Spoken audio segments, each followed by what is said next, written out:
नमस्कार, मैं कादम्बिनी शर्मा हूं आपके साथ। इस्लामाबाद में हुई शांति वार्ता फिलहाल फेल हुई है या यूं कहें कि बेनतीजा रही है। मैं मानती हूं कि यह पहले दौर की बातचीत है। हालांकि दोनों पक्षों ने, ईरान ने या अमेरिका ने, अगले दौर की बातचीत का कोई मेंशन नहीं किया है, इसके बारे में कुछ नहीं कहा है। लेकिन मैं ऐसा क्यों कह रही हूं, ये आगे आपको बताती हूं। सीज फायर 2 हफ्ते का है और यहां पर जो बातचीत हुई है अमेरिकी उपराष्ट्रपति की अगुवाई में, वो करीब 21 घंटे चली है, जो जैसा वो खुद बता रहे हैं। एक बार सुनते हैं कि उपराष्ट्रपति जेडी वांस ने इस पूरी वार्ता के बारे में क्या बयान दिया है। We have been at it now for 21 hours, and we've had a number of substantive discussions with the Iranians. That's the good news. The bad news is that we have not reached an agreement, and I think that's bad news for Iran much more than it's bad news for the United States of America. So we go back to the United States having not come to an agreement. We've made very clear what our red lines are, what things we're willing to accommodate them on, and what things we're not willing to accommodate them on. And we've made that as clear as we possibly could, and they have chosen not to accept our terms. तो JD वांस कहते हैं कि बात बनी नहीं। उन्होंने अपनी रेड लाइंस, अमेरिका की रेड लाइंस, जहां वो बातचीत से आगे इनकार करेगा या जिस पर वो कोई समझौता नहीं कर सकता है, वो रेड लाइंस उन्होंने ईरान को बता दी हैं। बात कहां पर फेल हुई? बात फेल हुई परमाणु हथियारों को लेकर, न्यूक्लियर एनरिचमेंट को लेकर, जिसे ईरान ने साफ इनकार कर दिया, क्योंकि वो पहले भी कहता रहा है कि उसका यह अधिकार है और अब तो बिल्कुल साफ तौर पर उसने कह दिया है कि ये वो नहीं मानेगा। ये खुद जेडी वांस कह रहे हैं। लेकिन ये अमेरिका के लिए सबसे बड़ा इशू है, सबसे बड़ा मुद्दा है, जैसा खुद राष्ट्रपति ट्रंप भी कहते हैं। What would a good deal look like for you? No nuclear weapon, number one. You know, I think it's already been regime change, but we never had that as a criteria. No nuclear weapon. That's 99% of it. Strait of Hormuz as well? Yeah, but that'll open up automatically. The answer is yes, but the strait will open up. If we just left, the strait's going to, otherwise they make no money. So the strait's going to open, but what we have is no nuclear weapon, but we'll open the strait anyway. Don't forget, we don't use the strait. Other countries use the strait. So we do have other countries coming up, and they'll help out, but we don't use it. It won't be easy. It won't be. I would say this: we will have that open fairly soon. Getting a lot of reports. They've been meeting for many hours, as you probably have noticed. We'll see what happens. Look, regardless, we win. Regardless what happens, we win. तो America ने red line बता दी, Iran ने इनकार कर दिया। लेकिन जिस वजह से ये सब कुछ फेल हुआ, वो क्या है? असल में यही बातचीत परमाणु हथियारों को लेकर, न्यूक्लियर एनरिचमेंट को लेकर फरवरी में भी हुई थी, जिसके बाद बातचीत फेल हुई थी और उसके बाद युद्ध शुरू हो गया था। वही मुद्दा एक बार फिर वजह बना है। तो हम क्या समझें कि बातचीत पूरी तरह से फेल हुई है? असल में इसे इस तरह से देखना चाहिए कि फरवरी में जो बातचीत फेल हुई, जिसके बाद युद्ध शुरू हुआ, वहां से भरोसे की बिल्कुल ज्यादा कमी, एब्सोल्यूट कमी जिसको कहते हैं, वो शुरू हुआ। तो एक ही दौर के बातचीत में क्या वो भरोसे की कमी दोनों पक्षों की और खासकर ईरान की, क्या उसे भुलाया जा सकता है? क्या उसे ओवरकम किया जा सकता है? ऐसा संभव नहीं है, क्योंकि अगर आप देखेंगे तो 40 दिनों तक जो युद्ध चला, उसमें कितनी जानें गई, कितना जान माल का नुकसान हुआ और किस तरह की बातें कही गई। तो शुरुआत तो यहां से होनी थी ही। और ऐसे भी जब इस तरह के निगोशिएशंस चलते हैं, तो पहले ही कोई पक्ष यही नहीं कह देता है कि इन चीज़ों पर हम पीछे हटने को तैयार हैं। वो सबसे ऊंचे पॉइंट से शुरू करता है और धीरे धीरे वहां से क्लाइम डाउन कर एक ऐसे पॉइंट पर पहुंचता है जो कि दोनों को स्वीकार्य हो। यहां पर दोनों के बीच, ईरान और अमेरिका के बीच जो मुद्दे हैं, उन पर फासले भी बड़े हैं, चाहे वो परमाणु हथियारों की बात हो, एनरिच्ड यूरेनियम वापस अमेरिका को सौंपने की बात हो, लेबनान की बात हो या फिर जो ईरान के प्रॉक्सीज जिनको कहा जाता है, हिजबुल्लाह, हमास, हुती, इनको समर्थन की बात हो, इन सब चीज़ों पर कहीं ना कहीं ज़्यादा दरार दोनों के बीच ज़रूर नज़र आई है।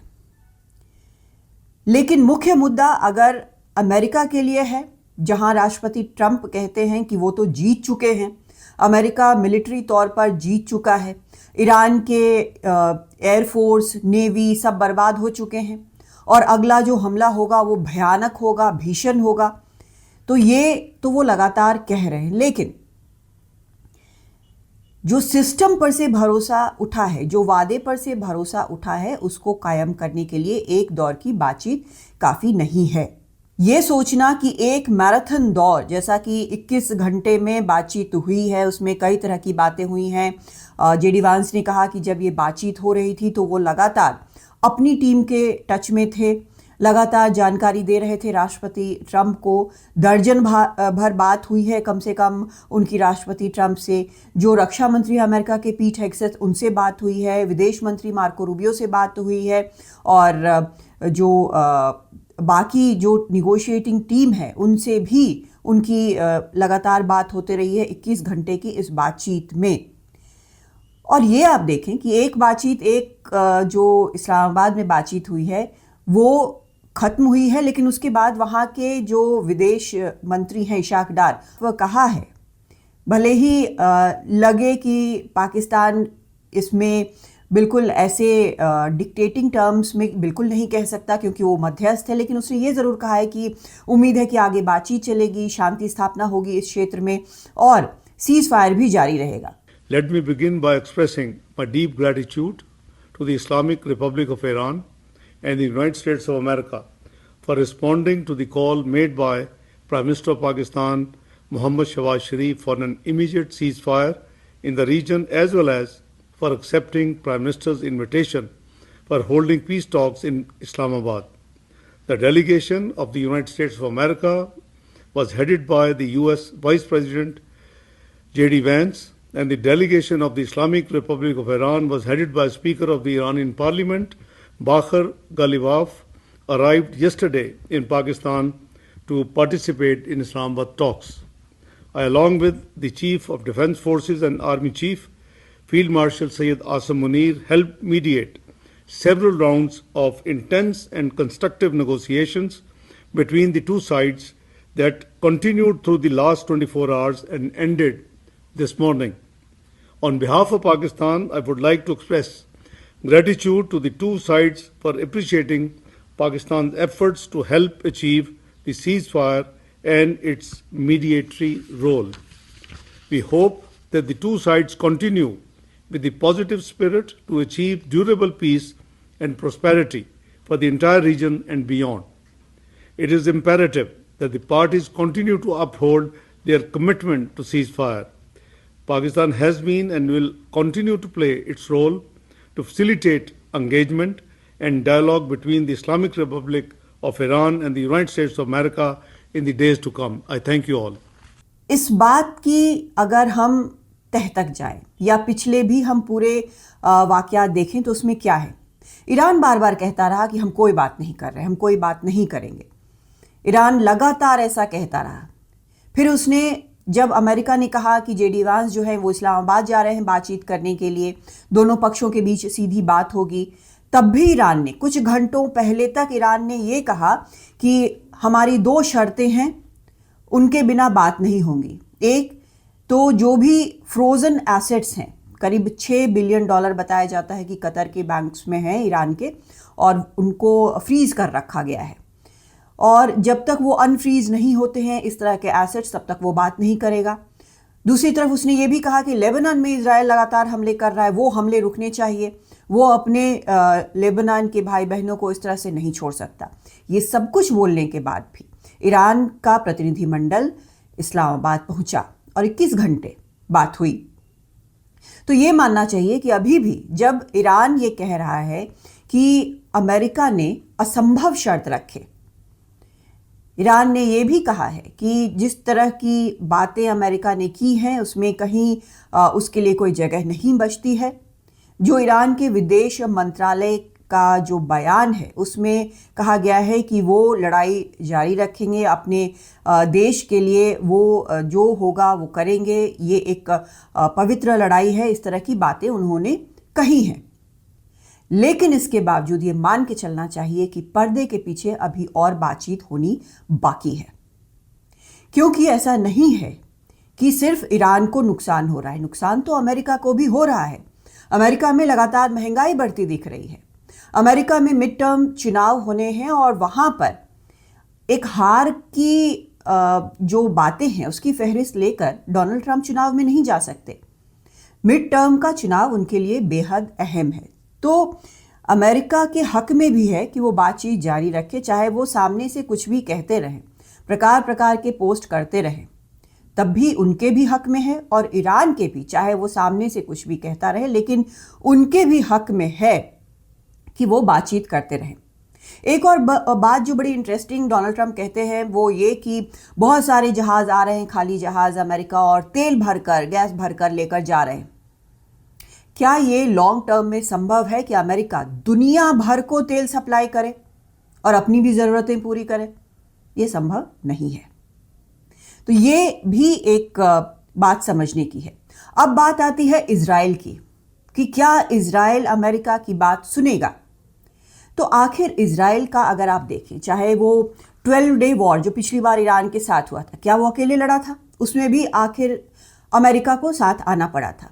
और इस बार भी जो खबरें हैं, अमेरिका को उसने साथ लिया है और तभी इस युद्ध में गया है। तो इजराइल के लिए एक युद्ध जारी रखना अमेरिका के बिना संभव नहीं होगा। ये इजराइल को भी पता है और ये अमेरिका को भी पता है। इसमें राष्ट्रपति ट्रंप को कॉस्ट बेनिफिट एनालिसिस करना होगा। उन्हें देखना होगा कि इजराइल के साथ फिलहाल एक युद्ध में जाते रहना उनके लिए ज़्यादा फायदेमंद है या फिर युद्ध बंद करके अपने डोमेस्टिक ऑडियंस पर ध्यान रखना ज़्यादा ज़रूरी है। ये तो उनको करना होगा। और फिलहाल पलड़ा कहीं ना कहीं उनके घरेलू राजनीति का भारी लग रहा है। इजराइल में एक और मसला है। बेंयामिन नेतन्याहू के ऊपर केसेस चल रहे हैं। आपको याद होगा कि डोनाल्ड ट्रंप ने कोर्ट से कहा था कि नेतन्याहू को पार्डन दे देना चाहिए, उनको माफ़ी दे देनी चाहिए, क्योंकि खतरा यह है कि अगर इसमें जो फैसला आता है उसमें अगर नेतन्याहू को जेल हो गई तो वो अपने टर्म के बाद, प्रधानमंत्री के तौर पर अपने टर्म के बाद जेल जा सकते हैं। नेतन्याहू ये कभी नहीं चाहेंगे। और कई, यहाँ तक कि इजरायली जो थिंकर्स हैं, उनका भी ये कहना है कि ये बेंयामिन नेतन्याहू की अपनी राजनीतिक आकांक्षाओं के कारण, महत्वाकांक्षाओं के कारण ये लड़ाई इतनी लंबी चली है। वहाँ विरोध भी हुए हैं लड़ाई बंद करने को लेकर। और इजराइल का मानना है कि एक डेमोक्रेसी में विरोध प्रदर्शन की कोई बात नहीं है, लेकिन ये ज़रूर एक चीज़ बताता है कि सभी इजरायली इस लड़ाई के जारी रहने के पक्ष में नहीं है। तो कुल मिलाकर वहाँ पर डोनाल्ड ट्रंप के भी समर्थन की उम्मीद वो करेंगे। अगर अगली बार वो चुनाव में जाते हैं तो वो कोशिश करेंगे कि डोनाल्ड ट्रंप से उनको एक सर्टिफिकेट ज़रूर मिले कि ये जो है इनके कारण ही इजराइल बचा हुआ है और डोनाल्ड ट्रंप उनको एंडोर्स करे। तो ज़रूरतें कई लेवल पर कई तरह की हैं। तो ये नहीं मानना चाहिए कि ये जो बातचीत है अभी पूरी तरह से ख़त्म हो चुकी है। बातचीत पर्दे के आगे ना हो, पर्दे के पीछे ज़रूर चलेगी और कुछ दिनों में साफ हो जाएगा कि अगला कदम क्या होता है। हाँ, ये ज़रूर है कि राष्ट्रपति ट्रंप कई तरह के पोस्ट करेंगे, कई तरह के बयान देंगे जो कि भीषण लगेंगे। ये भी हो सकता है, और जिस चीज़ को लेकर दुनिया भर के मार्केट्स या बाकी देश जो है वो सब अलर्ट पर हैं, क्योंकि सब प्रभावित हो रहे हैं। वो देखेंगे कि राष्ट्रपति ट्रंप क्या कहते हैं, क्या किसी प्रकार के कोई हमले होते हैं। इजराइल तो हमले जारी रखे हुए हैं लेबनान में, हालांकि बातचीत तो उसकी होनी है मंगलवार को लेबनान की सरकार से, लेकिन तब भी कई तरह की यहाँ पर कॉम्प्लेक्सिटीज़ हैं। लेकिन बातचीत, मेरा मानना है कि आगे ज़रूर होगी, भले ही दुनिया भर के सामने ना हो, और कुछ ना कुछ उम्मीद ज़रूर है, क्योंकि ये सबके हक में है। तो उम्मीद है कि इससे कुछ नतीजा निकलेगा। बस थोड़ा सा इंतज़ार करना ज़रूरी है। नमस्कार।